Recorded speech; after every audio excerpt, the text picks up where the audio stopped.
Welcome, everyone.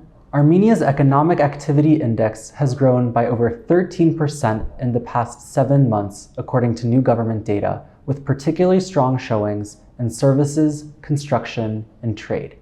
To help us understand what's happening, I'm joined today by Vahan Kerobyan, who has served as Armenia's Economy Minister since late 2020.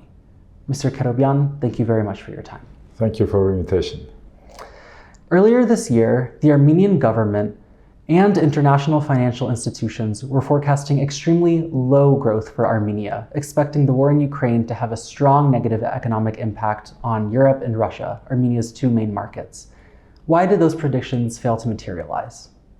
In fact, Armenia's government didn't decrease its projections for the full year, which was originally planned to be at the level of 7% GDP growth.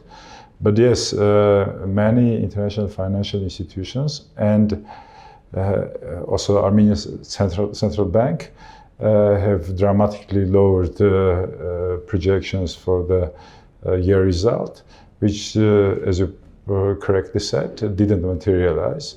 And the reason for that, I think that it is best described by just financial institutions themselves. They say that Armenia's government was able to very professionally manage all this situation and neutralize all negative or all challenges and materialize all the opportunities or many opportunities. And we from the first day were very proactive and tried to understand where are the opportunities, what we can do and what are the challenges and what we can do to neutralize.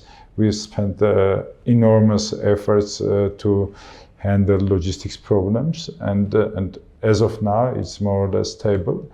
A lot of problems with financial markets and other things, but all in all, we ended up with such a great result, which actually for the second quarter is one of the best in the world.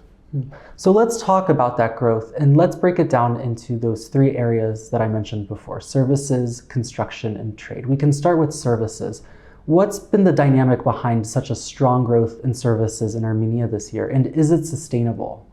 Yeah, as by the way, we started very strong this year, and even the first 2 months of 2022 were very good. We had 12% economic activity growth for the first 2 months of 2022, and services were also among the strongest contributors. And the reason for that is actually strong demand, spike in consumption demand, which is actually coming from 2021, late 2021, when a rebound of the economy led to the strong consumption growth. Also, it was fueled by the new residents of Armenia. As you know, approximately 70,000 people came to Armenia and live here now. It's in Yerevan and in the other cities and towns, and of course these people also added up additional consumption to what we had. And the third and not the less important is the tourism. And we can now say that our tourism is fully recovered from COVID. And in July 2022, we had almost the same tourism numbers as in 2019, which was our record year. So all these three factors contributed to such a strong consumption and services growth. And just to be clear, when you're talking about people moving to Armenia, you're referring mostly to Russian citizens or to other people as well? Yeah, they're mainly Russian, but we also have Ukrainian, Belarusian, and we also have diasporan Armenians that come to Armenia, back to Armenia from different countries. But a great portion of the number that I told are Russian citizens. Great. Let's talk about construction.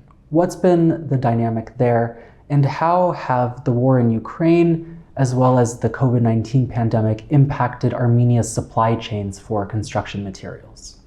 So I have to go back to my early days as a minister.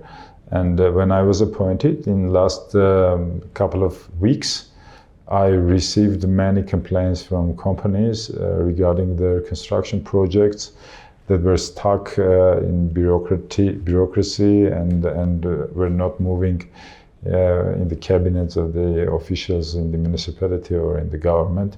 So, and then I decided to ask Prime Minister to set up a reform group that could dig deep into the problems of the construction environment and find the obstacles and find the problems that fixing which could help construction sector of economy grow faster and with less problems.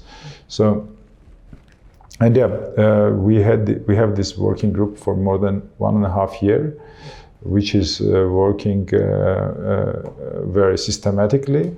Like every week, we have a meeting and we discuss some problems regarding procedures, regarding business decision-making process, and many other things related to laws and government decrees and many other things.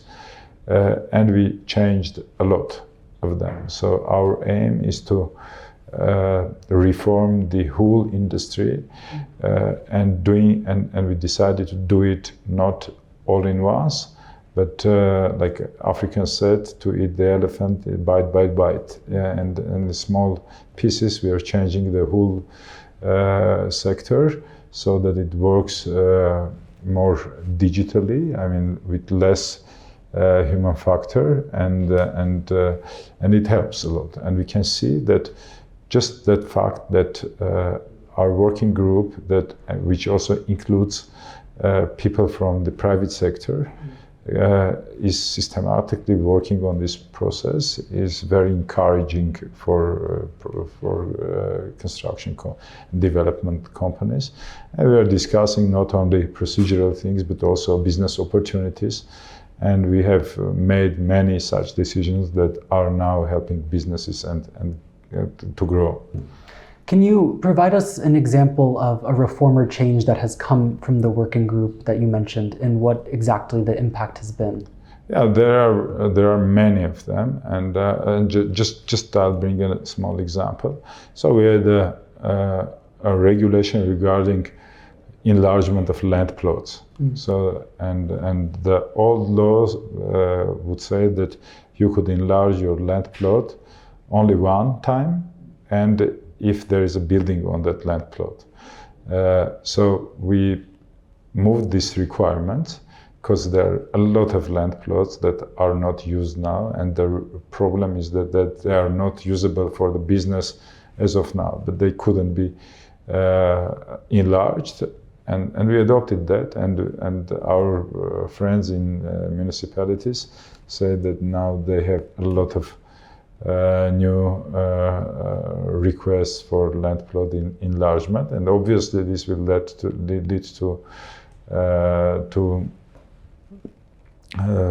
to new businesses. Also, we changed the regulation regarding how the construction should go. Again, previously you have to provide the full set of documents for the full building, and there wasn't any phased approach. So, and now we changed it, and it was done early 2021. It was one of the first decisions, and that led to the dramatic increase in the construction process, because construction companies could provide phased paperwork and start construction much faster than just previously, when they had to wait until the whole paperwork is ready, and it would take like 10 months, 12 months until they are ready to start construction. Now it's 2-3 months and they start. I want to talk about trade as well. What's been the dynamic there? How much of the growth can we attribute to the re-export of products through Armenia? And also, how has the change in the value of Armenia's currency, the dram, which has strengthened considerably, how has that impacted trade? Yeah, in exports, we have more than 40% growth year on year, and in July itself, it's more than 80%. It's 82% growth, and when we dig deep also in the numbers and the categories, we can see that also manufacturing industry has grown significantly. I mean, mining industry has decreased due to the closure of one of the mines that is under sanction. I mean, the mine is not under sanction, but the owner and the traders and many other things related to the mine are under sanction. So and the mining is owned by VTB, a subsidiary of VTB, a Russian bank. Yeah, and so mining industry is decreased, but the manufacturing industry has been grown like more than 40%. I think it was in July and June, and this is very good news, because when we also look at the composition of exports, we can see that the contribution of mining exports, copper concentrate and others, has been decreased from previous 60% to a bit more than 30%, which is very good news, because we are like moving away from being a mining nation, and more manufactured goods are being exported. So I wouldn't say that the pure re-export has a significant portion in the in our trade balance. But yeah, I mean, there are categories where after some processing in Armenia, goods are moved to a third country, like from Iran comes to Armenia, processed, and goes to Europe or to Russia, and from Russia comes to Armenia and manufactured and processed and goes to other countries. So these we have, and we couldn't avoid it at all, because Armenia is a small nation. We do not have a lot of our own resources, and obviously we have to import raw materials from one country, process it, and to export to another country. So this is very natural for Armenia.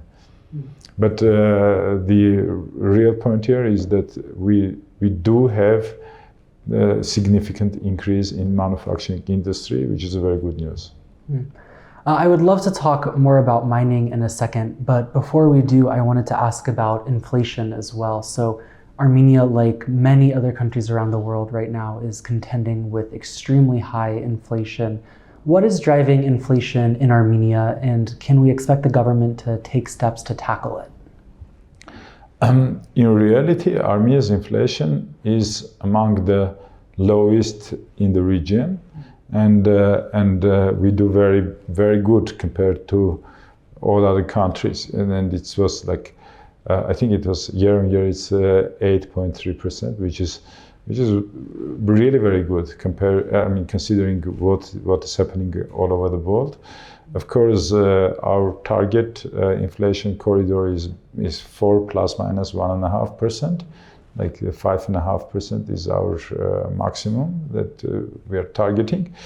And of course, we are also very anxious that our people there is a risk that our people would become more poor than they were before, because inflation is extremely high in the food prices, and it affects poor part of the population firstly. Yeah? And therefore, we recently were able to increase pensions for elder people and many other categories, so that we somehow neutralize the the effect of inflation. But yeah, going back to your previous question regarding exchange rate of dram, so the strong dram also helps to ease the pressure on the inflation and the prices, and we can see that it really has an effect there. Of course, it is negative for the experts, but we are concentrating here to help companies become more productive, and we can see that efforts are also giving some fruits, and our programs, economy modernization program and others, are helping companies to increase their productivity in a fast manner. And the figures, I mean, labor increase and the economy increase comparison shows that there is a significant change in the productivity of the companies, which also makes them more competitive, and therefore their products are also more competitive. I mean, our efforts for tackling inflation are continuing. We are trying to help and work synchronized with central bank, because we also understand that only like lowered inflation will help banks to decrease their interest rates and make economy more financially accessible. Could you tell us more about that economic modernization program you mentioned? Again, just an example of a step that's been taken or a reform that's been made to help improve productivity and efficiency. Yeah, this is one of our key programs, and we hope that it will have a very significant impact on the economy. So what we say is that we tell companies that they can buy equipment in many sectors of economy, like from healthcare, manufacturing, mining, construction, logistics, education and science, and many others. And we will subsidize almost all interest expenses for them. And by doing that, we're really, helping companies to obtain finances that are very expensive in an ordinary case. But we are subsidizing it, and we can see that many companies are using this opportunity of the strong dram and subsidy of the financial costs to buy a new equipment and conveyor lanes and factories. And there are a lot of projects that are already working, and there are a lot of projects that are on the way to start, and that will help to dramatically increase the productivity. The other part of the economy modernization program is helping with this high-skilled workforce. So what we say is that companies who hire high-skilled professionals that have a long-term experience in a certain class of companies, or is a graduate of top universities, top 400 universities in the world, companies will receive subsidy for hiring such people. The idea behind this program is that we know that Armenia's economy was a closed and small economy, and Armenian companies were not able to grow competitive professionals in a world level because they didn't have a world-class competition themselves. So, we encourage companies to hire foreign professionals, Armenians or non-Armenians, no matter, to bring in that will help them to modernize their internal processes and become more competitive.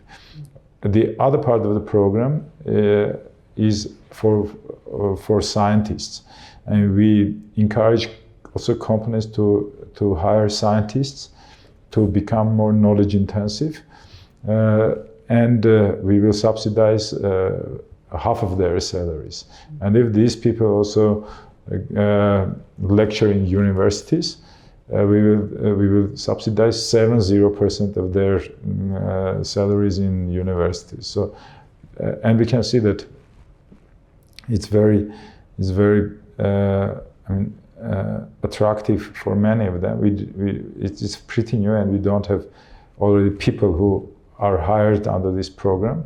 But we can see that many companies that are working or starting to work in Armenia are very much interested. I mean, I'll bring an example of two companies.